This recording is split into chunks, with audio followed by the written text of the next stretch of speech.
You know, there are very few books that truly change the way millions of people see the world. And Rich Dad, Poor Dad is one of them. It sold what? Over 32 million copies? It's a phenomenon. But here's the thing. The story the book tells and the story of the man who wrote it, well, they don't exactly line up. And that's what we're going to get into. Look, from the time we're kids, we're basically handed a script for life, especially when it comes to money. It's this formula, this blueprint that's supposed to lead to a good, stable life. It's what our parents were told and probably their parents before them. And you know the script by heart, right? Go to school, get good grades, get that safe, secure job with a pension, buy a house because it's the best investment you'll ever make. Don't get into debt. Just work hard, climb the ladder for 40 years, and you'll be set. That's the deal. That's the plan.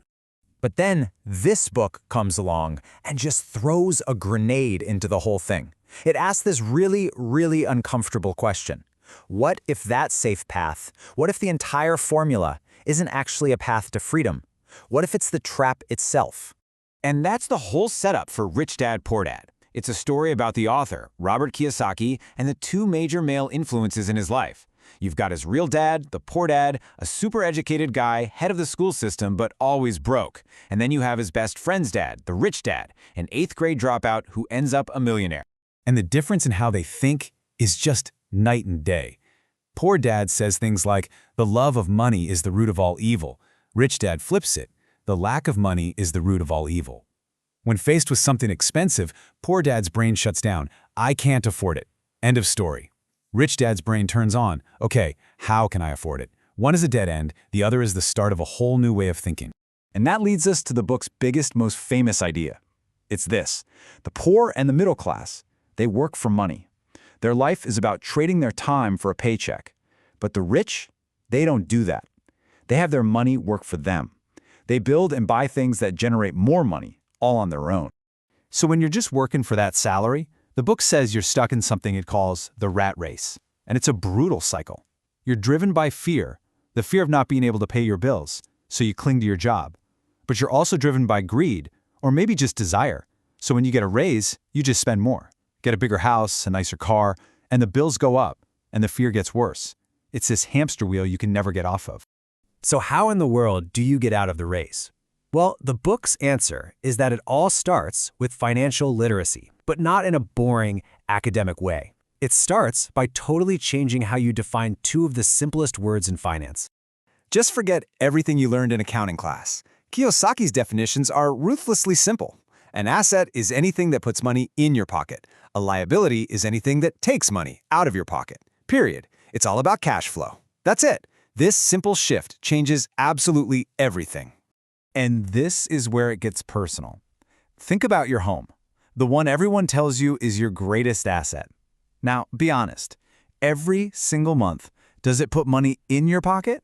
Or does the mortgage, the insurance, the taxes, the leaky roof, does all that take money out of your pocket? By this definition, that house you live in, it's not an asset, it's a liability.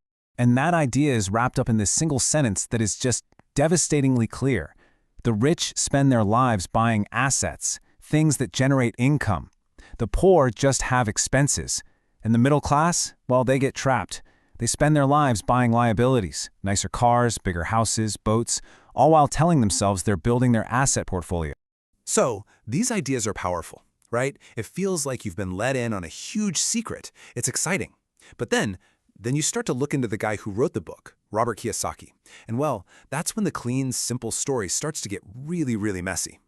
And the pushback isn't just, some mild academic debate. It's fierce. You have people like author and real estate investor John T. Reed, who just flat out call it one of the dumbest financial books ever written. So something's not right. And when you dig in, the accusations are pretty serious. A lot of people have investigated, and no one can seem to prove that Rich Dad was even a real person. Then there's the fact that one of his main companies filed for bankruptcy in 2012. People point to his connections with multi-level marketing companies, and some of the advice in the book is, let's just say, legally and ethically questionable. Even the story itself seems to shift over the years. In an earlier book from 1992, he calls his actual father, Poor Dad, the best teacher I ever had. 5 years later, in the famous book, it's suddenly Rich Dad. A few years after that, he's saying his greatest teacher was the inventor Buckminster Fuller. It's confusing, and it makes you wonder what the real story is. And all of this leads to what might be the biggest irony of all, something you see everywhere, from critics to just random Reddit threads. It seems like the primary asset that made Robert Kiyosaki rich wasn't real estate or big business deals. It was the book itself. He got rich teaching everyone else how to get rich. But you still have to come back to this number. 32 million copies sold. That's not just a book, that's a cultural movement. So even if the messenger is flawed, you can't deny the message resonated with a staggering number of people. Which leads us with a huge question. What do we do with all this? If the message is powerful, but the messenger is complicated, does that make the message useless? Do you just throw the baby out with the bathwater? I think maybe there's a different way to look at it. Maybe the value of Rich Dad, Poor Dad isn't as a Bible, and Robert Kiyosaki isn't a guru you need to follow blindly. Maybe the book's real power is that it's a mental tool, a crowbar to pry open your mind and question all the financial rules you've just accepted as true. So if you strip it all down, what you're really left with is a toolkit for how to think. First, just because everyone says something is true doesn't mean it is. Question it. Second, you have to learn the language of money for yourself. Third, and this is a big one, you have to get good at separating a valuable idea from the person who's saying it. And finally, all this is useless unless you use it to build your own plan, one that works for you. And it's funny, because a quote that summarizes the book kind of says the same thing. It's not about a secret technique. The real asset isn't a stock or a building. It's your mind. It's about training your brain to see the world differently, to spot opportunities that everyone else is just walking right past. So in the end, after all the controversy, all the arguments, maybe the book's real legacy is that it just installs this one simple question in your head. A question you can ask about every financial decision for the rest of your life, from buying a coffee to buying a car. Is this putting money in my pocket, or is it taking money out? And honestly, that one question might be worth the price of the book all by itself.